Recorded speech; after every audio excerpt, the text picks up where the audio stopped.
to base our focus on distractive driving. It's pretty important that we talk about this, and this is because we are in that era where technology is on the rise, and most of the times we're walking around with our gadgets. And I'd love to know just what is distractive driving. Distractive driving is basically being distracted because many people take driving as a simple task. Yeah. My first question to anybody who says it's nothing much to give an insight on, I always ask them, which one is more of a responsibility? A team of 8 medics working on one individual over a surgery. So you find like a team of 8 goes to the theater to attend to one person. And one driver is given a bus full of 40 people. So you realize the responsibility is big. It's a task. You just don't jump into a car. You just don't drive. Actually, in Kenya, we have very few drivers. I know viewers would ask why. We have a big number of vehicle movers, people who just move vehicle from point A to point B. And when they get to their destinations, they are happy they made it. So they want to try another opportunity. We have very few drivers in this country. If you look at the data that NTSA has given over the month of October, we are already at 3,114. At the beginning of the year, I said, if you check that somewhere in my social media handles, you'll find I said that we lose between 5,000 to 15,000 annually. That is not... these are deaths, we're talking fatalities. Yes. Loved ones who left without saying goodbye, loved ones who went, their plans were there, and then comes 2020, a year we have never experienced globally. Everyone is crying, people are depressed, and now you see most crashes that are coming are now suicidal, and this is something that the government has not even looked into. So this distractive driving is basically trying to be responsible, trying to do the task of driving. Like right now, after this show, I am headed to Kisumu. I have planned where I am going to stop. I've done my journey management plan. I've planned everything. I've done the research over the past week on how that road is. So is it crucial that we do all that before you set up? It is because when last did I use that road? 3 months ago. Maybe this time there is a new place that has a bump. It does not cost me to ask a bus driver, how is the road? I talked to them this morning. After this, I'm still going to make calls. I have road safety groups, people who travel. They give me daily updates. So I am going to that road with a lot of intelligence. This is what happens. People who drive within Nairobi.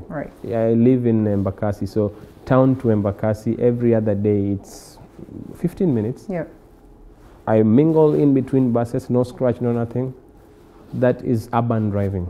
So today I'm going into a highway driving. I'm going to drive longer hours. Most drivers from Nairobi, if they start approaching Kimende or Kinungi, they start feeling the elbow is getting hot. It's an experience they don't have. So these are the things that lead to distraction. So you have a task, like today I'm going to cover 398 kilometers. Most people don't even know that is the distance. Every 200 kilometers I should be braking. But I want to make it easy for me. I want to avoid distractions because today is Friday. If you look at the NTSA reports, from Friday to Sunday evening, the crashes go up because we have the weekend fatalities. People who didn't sleep well, people who have worked, because we don't travel at night, so somebody is going to work half day.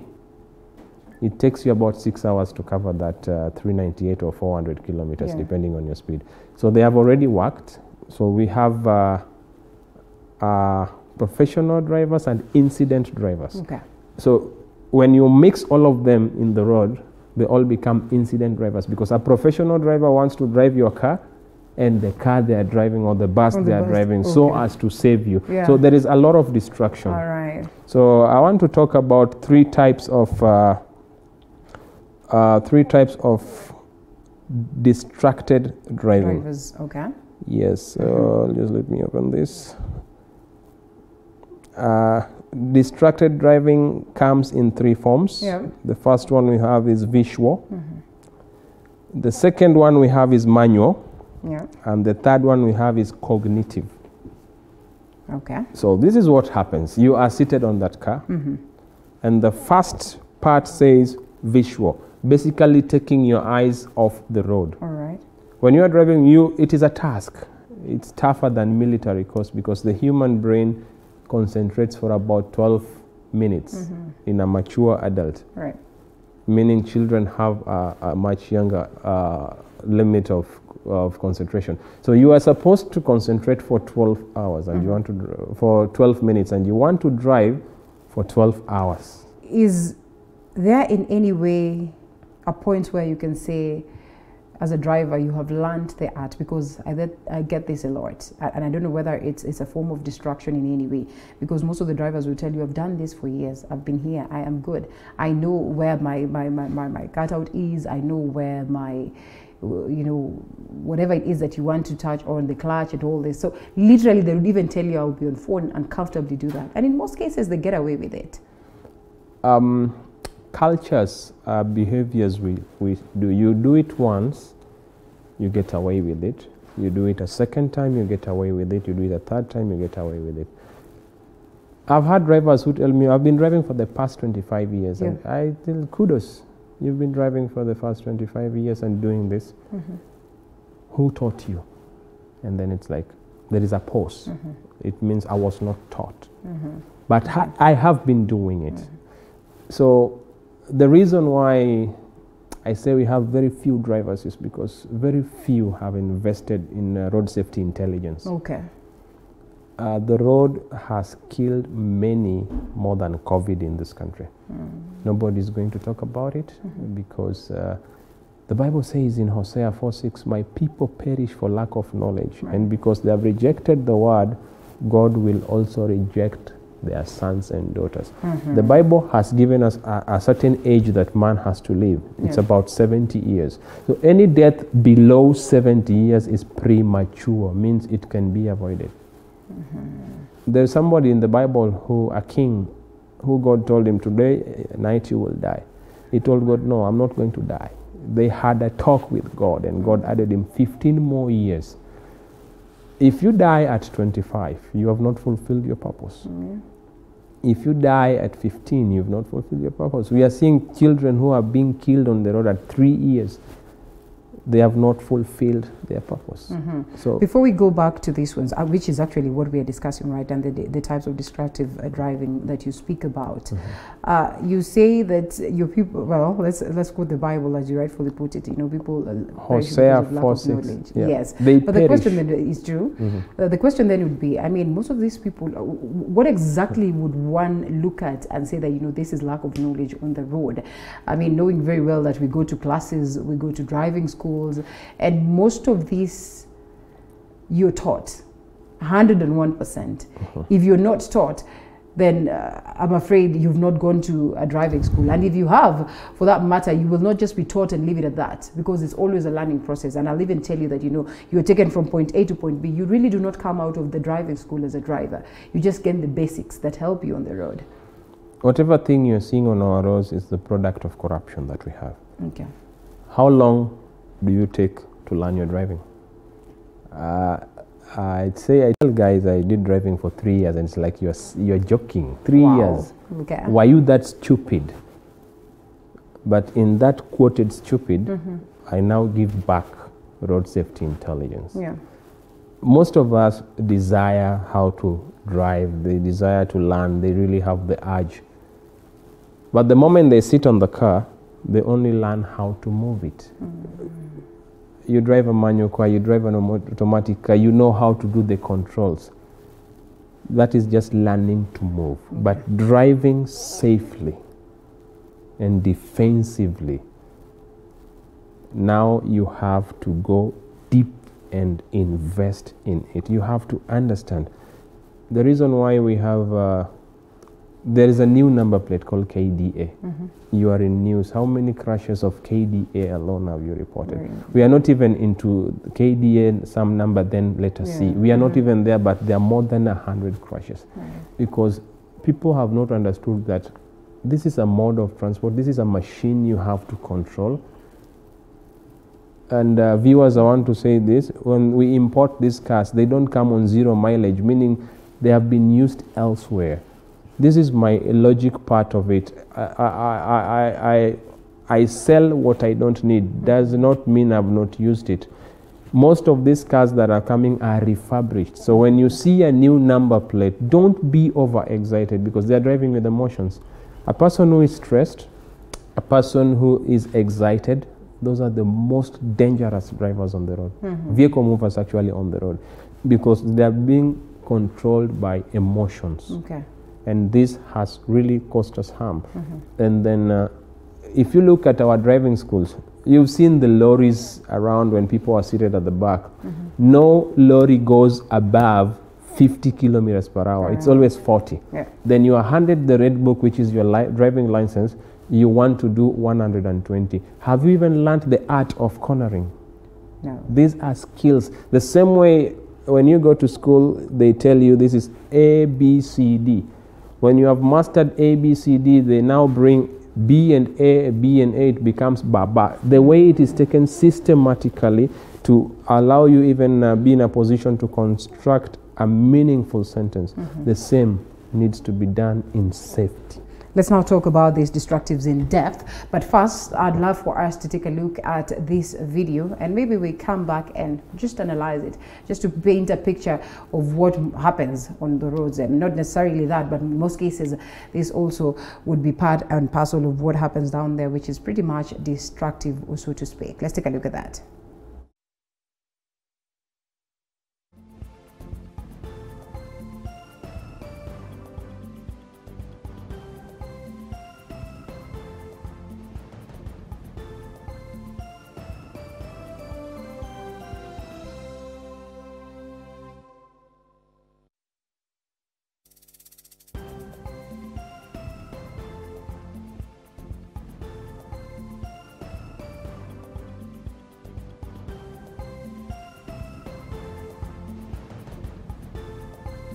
All right, well, that's, I was trying to watch that and they didn't alert me. I was trying to understand that and analyze that because it's something that happens a lot. I'd just love for you to tell us, I mean, what could have been going through the minds of the drivers who distracted the other? Was that distraction in any way? I mean...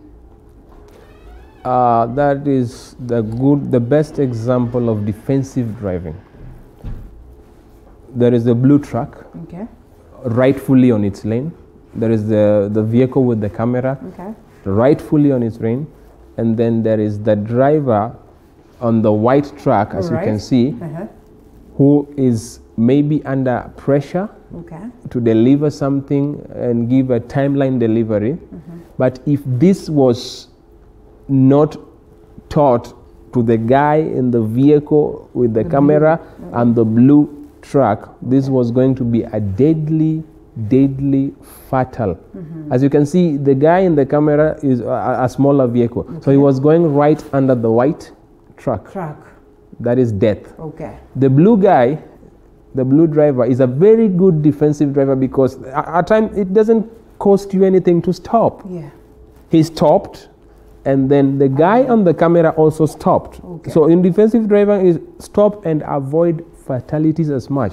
But the mistake we see most drivers do, they'll tell you, kanyaga inje, go off the shoulder. But now, if you stop and there's one that is also following you, and in as much as we're told no bumper to bumper driving, I mean, we see it commonly on the road. So imagine a scenario where you have to stop and there's someone right behind you, another vehicle behind you. Anticipative driving. As I drive, I try to anticipate what the driver in front of me is going to be doing. If you see a brake light, it means he's either stopping or slowing down.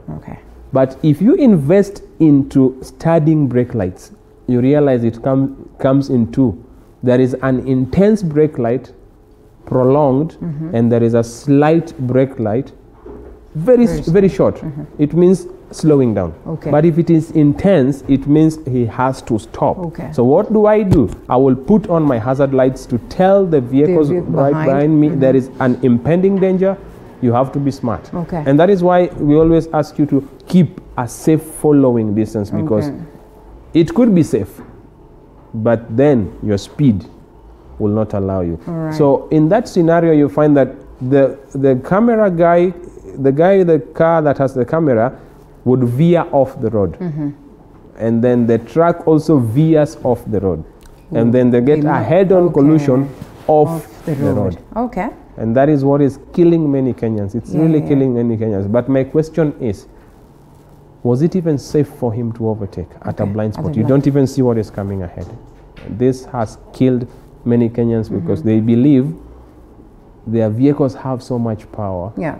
And at one acceleration, it's very true, you know your car, but you don't know my car. Yeah. You might misjudge that mine is not on a higher speed, but maybe I'm downhill, so I have gravity pull, and it's double your speed. That is why we are seeing a lot of head-on collision. And the worst mistake is you overtake dangerously, expecting others to veer off the shoulder for you. If that truck was to veer off with the load, it was going to roll.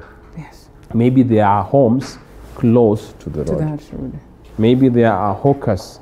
We see it in Kaberegu. Every almost 3 months, it's a fatal crash. We lose people up to 40 lives in one crash. Okay. Yeah. Well, back to these destructives that we're talking about.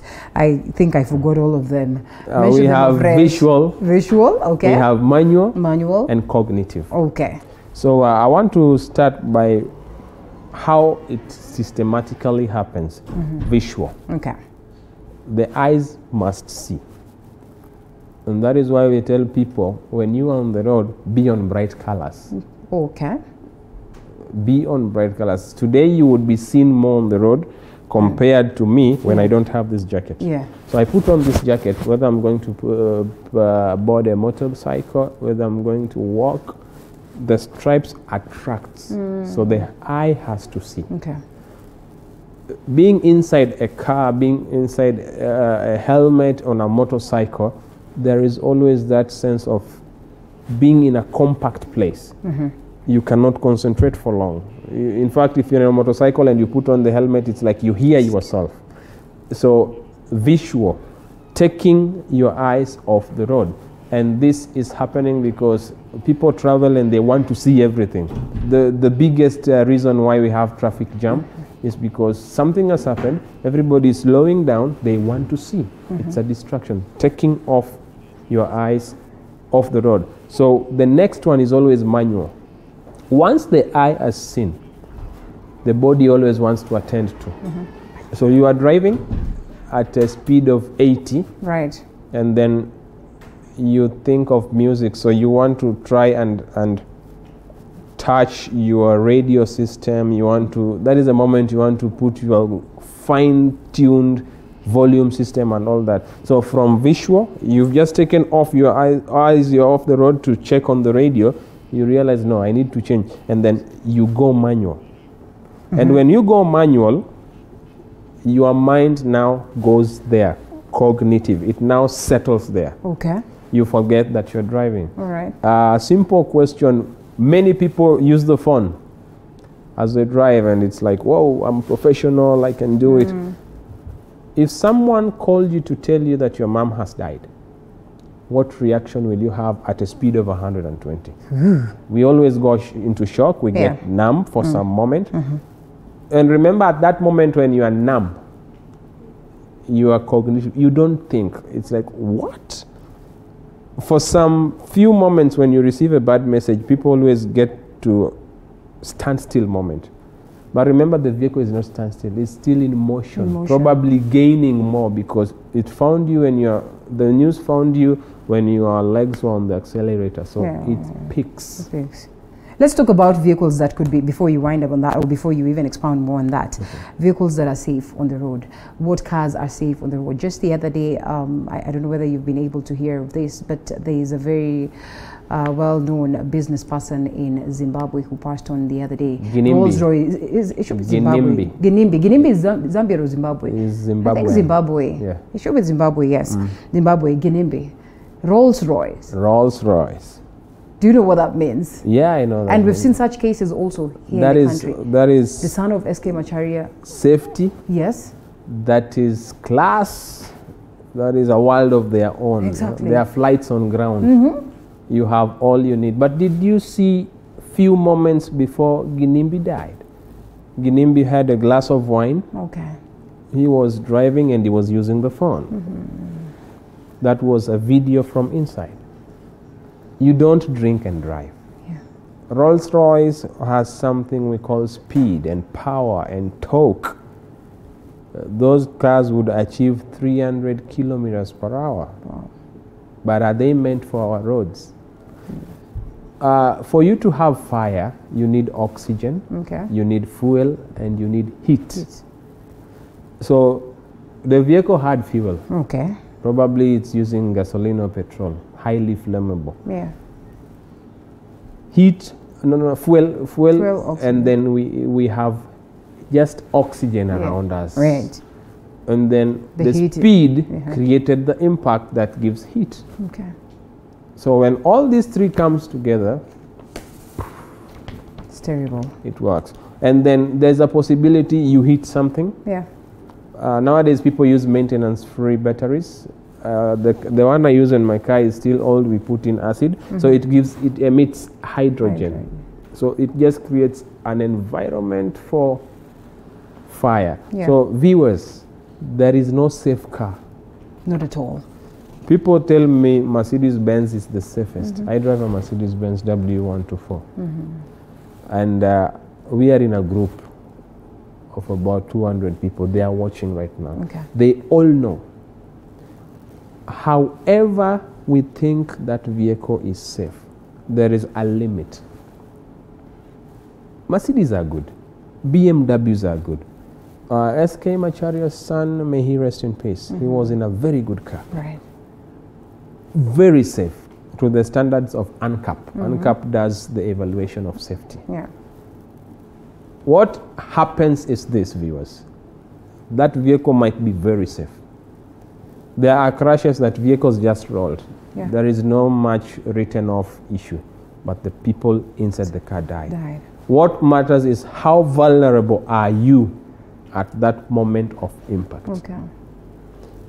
This is a piece of metal. Under insurance, it will be paid. It has spare parts. But the people inside are vulnerable. They don't have the spare parts. Yeah. If I cut my finger now, it's gone. Over and done.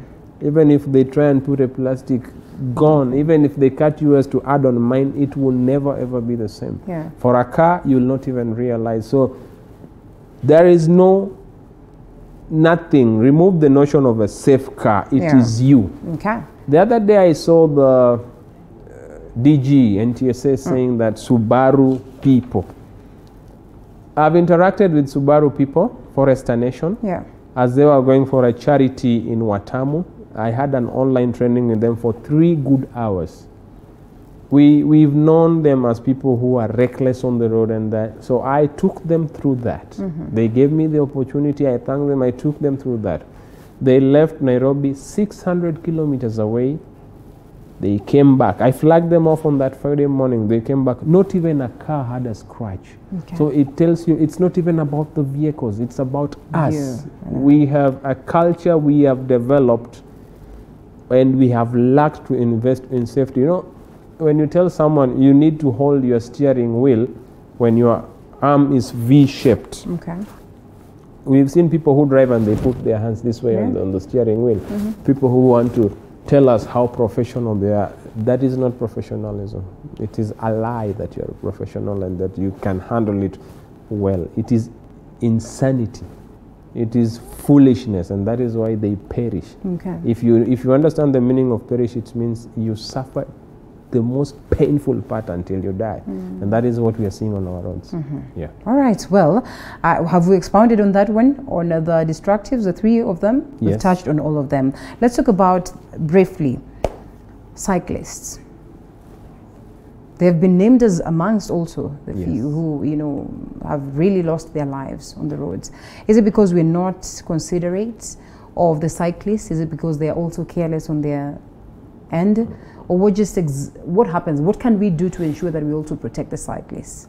What we can do is to create more awareness. This is my 4th month interacting with cyclists. In fact, my vehicle, people call it gari ya watu wa baiskeli. Yesterday I made a post and I said I'm so proud to be associated with cyclists. We are going into more green technology. Cycling has the best health benefits. If you have heart problems, cycle. If you are depressed, cycle. Oh yeah. It has a lot of medical benefits than any other mode of transport. But the shocking part now comes when I make a post and someone comments, you have made it like pedocyclists, but then they comment as if they are motorcyclists. So you realize that this made me ask many people. And I realized in most driving schools, they don't teach about cycling. In my interaction with cyclists, this is what I've come to realize. Those guys are not poor. They're cycling out of passion. Yeah. If I can meet somebody who has a bicycle worth 350,000 Kenya shillings, that person is not poor. Yeah. And you look at the safety gear they have invested in, those people are not poor. And you talk with them and they tell you, me, I am in a position to cycle on a highway. Me, I am not in a position. Why? I'm still being mentored. I'm still being trained. So the cyclists are the most vulnerable road users outside the pedestrian. Because you see 1 or 2 on a highway does not mean there are few. When we gathered, I was shocked to see more than 5,000 cyclists in Nairobi. And Madam Ruto, Madam DP joined them in cycling. Madam Esther Pesaris joined them in cycling. These are people who know something that you don't know. The health benefits. Yeah, I ask this question. Most doctors who are doing surgery, they spend a lot of time inside the theater. And if you find out, you'll find out that most of them resort to cycling. Yeah. So the category of cycling has been left out, starting from the Kenha.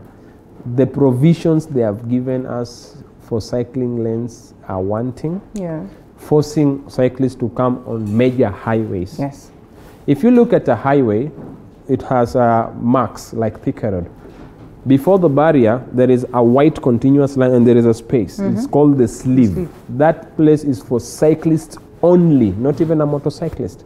It is a place for cyclists. What does a white line mean? Do not cross. They don't cross. Leave them at that place. If you leave them on the sleeve and you be at the center of that lane, you always allow them a space of 1.5 meters. There is a sticker going on around and it's talking about 1.5 meter. Yeah, when I've seen that. When you, I talked about it and it's good people tapped and they are producing the stickers. Yeah, I have seen that. The reason why I said give a cyclist 1.5 meter space as you overtake. Yeah. One, he's a human being trying to balance on a two-wheel machine that he pedals, he uses his own energy. So when you overtake closely, you are coming with the speed more than them. The effect, have you ever been overtaken by a fast-moving vehicle? You feel some pull. Yeah. So at 1.5, the pull is so minimal, you will overtake them and you will not pull them to you. Okay. That is why you see a lot of trucks. They overtook you, you fell, and the last three wheels crashed you, and the driver went without knowing you died because of that pull. All right. So when I explained about 1.5, I did not give the reason as to why. But thank you, TV47 has given us that opportunity. Thank you. And viewers are learning. So the cycling category, for some time it has been forgotten. I have joined them. I am giving out the knowledge. Yeah. They are also giving me the knowledge because me, I'm not a cyclist. Right. I know how to cycle, but I'm not passionate about it. Right. And in most cases, you see me joining them on these matches, cycling matches, in a car. Also, they're cycling and you're in a car. Yeah. So I always advise them, keep left. Then I'll be at the center to protect you from other motorists. And now it's becoming a trend. I did that to show the world that you cannot just push them off the road. You drive along to protect them from bullies. Okay. And then the most fulfilling moment is when they're always to the exit, they will always give you a salute. Nice. And you just go home knowing today a loved one, a husband, a father is going to go back home. That's amazing. Yeah. That is amazing. Before we get to wind up, it's important that we talk about COVID-19. And we also talk about the festivities that are here with us. I mean, so in 1 year, we are facing tough times on how we're going to balance our behaviors on the roads and all that. I mean, with COVID-19, we've seen many people losing their lives because of the pressures of beating deadlines. I mean, the curfew deadlines, drunken driving on the rise. You know, we've seen, we literally gotten to that point where we asked, is it time that we have the alcohols back and functioning? So at this time when we're headed to the festivities, during the time of COVID-19, we have curfews, we have worries, we have so much. What would you say? This is the first year that Christmas, you will celebrate midnight at 9 p.m. I know. New Year, you will have to do it at 9 p.m. Yeah. For your own safety. That is why I speak of journey planning management. Yeah. Must I be the one to drive? That is the first question I ask. Okay. Is there any other alternative transport? No. So I have to drive. Yes. We have curfew. I hear people saying that, you know, I was rushing because we have curfew. Why didn't you leave early to just drive safely because we know we have curfew? Many people have lost their jobs. And I want to bring in the suicidal factor. People are depressed. The government is working so hard on the mental health. The good thing with the funny thing with mental health, I might be okay and talking to you right now, but I'm depressed. I'm just giving you the knowledge that I have, but I'm really depressed and I'm even thinking suicide. I've heard of cases where husband and wife quarreled back at home, and then when they were driving, whoever the driver was just directed the car to the wall so that the other person dies or they all die. They're the one to end it. We are in 2020. People have lost jobs. People are suffering. People are fighting hard to pay rent. And because we don't take driving as a profession, I'm a professional driver. Besides what I do, I'm an aviation expert, but I'm a professional driver. That is why if you go into my car right now, you'll find a list of where to stop, where to fuel, what speed to drive. I've asked which bump is where. This is new. I've noted. So as I approach that place, it works different for me. We are in a place where young people are in drugs, old people are in drugs. So there is a lot of DIU all over. So towards this festivity, there is going to be the normal rush. But this time it's unique because vehicles are not carrying full capacity as it should be. So you will find there will be so many people who want to travel. The vehicle carries a small number. So drivers want to do turnaround trips, trips. And you want to do turnaround trips like 7. Yeah. But remember, the maximum concentration time for an adult is 12 minutes. So drivers are going to be fatigued. Drivers are going to be tired. We are going to have a lot of cases where I'm not a prophet of doom, but I'm anticipating this as a safety expert and a global trainer. We are going to have a lot of cases where drivers went straight instead of taking the bends. because the mind, you must not be literally asleep. There is something I call a physiological blind spot. Have you ever been in a car, the driver hits the bump and it's like, didn't you see it? He tells you, no, I didn't see it. I didn't see it. The physiological blind spot, the brain is shut. Every other thing is functional, but they cannot work it from the mind. So we are going to a very tough corner for the whole globe. And for Kenya, who we don't take road safety as much as of a serious issue that it is. Yeah. We are headed into a tough corner. So if you are going to drive out there, remember you're not only driving your car. Many times we see drivers sleeping. Just hoot at them, alert them. If you can stop them, I've stopped many people. And I do it out of love, and people even appreciate. Okay.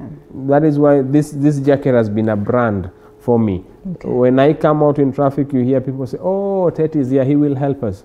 You can also do the same. Right. Just alert that driver. Make sure you help them go back safe, because probably is the only breadwinner left in that family. Yeah. And then they die a premature death.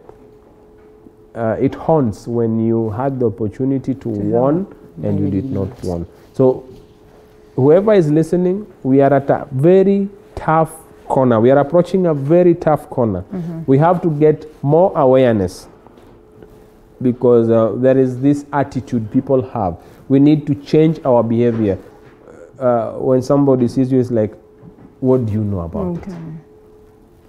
At times I find when I'm driving other brands of cars and I'm trying to help someone, they give me obscene gestures. Okay. But there are other brands that when I drive and approach them, they listen to you. They want to listen to me. So we really need to change this attitude. Yeah. Change your behaviors on the road this time. December is coming. Yeah. And I promise you, perhaps if God gives us life next year, we'll be talking about this in the early January. The numbers are going to rise. Ouch. It is so hard to and painful to listen to that. And we'd love to discuss the action plans, what we should do, what should the government do for us to avoid this, because it is unfortunate that we are headed toward that direction, and we know that we are headed there. And maybe most of us are not doing anything to address this. Even people in authority, mandated. Yeah. I just need one cautionary advert in every media house at prime time. Yeah. When I was growing up, we used to hear dereva chunga maisha I know. Very early in the morning. Right. We are in a time when we are in traffic and people are talking patanisho, love stories and all that. You're not even reminding someone, please belt up. Yeah. We have the right audience, wrong message. So the numbers are rising. Well, pretty much unfortunate. Yeah. Owuor Otet, founder, Road Safety and Safe Driving Practices. Thank you so much. It's actually founder, Road Safety and Safe Driving Practices, yeah? Yes. Thank you so much for the great insights. I hope that we're going to have you some other time and to speak of action plans. We speak of what it is that we need to do, because we have answers to this. It's just that we choose to ignore, which is very unfortunate. And I agree with you. It is so sad to even imagine that you will be seated at home and you receive this phone call that you've lost a loved one just because somebody was careless on the road. That's where we get to wind up this session. We leave you with that moment of thought. It is important that you stay woke, that you're careful on the roads. Thank you so much once again. And equally, thank you so much for keeping us company. For the feedback, we'll not be going through that because Nancy is on standby with some bit of music. And also, we have bits of Matters Fashion for you. So keep it right here on Morning Cafe Friday edition. My name is Linda Alela.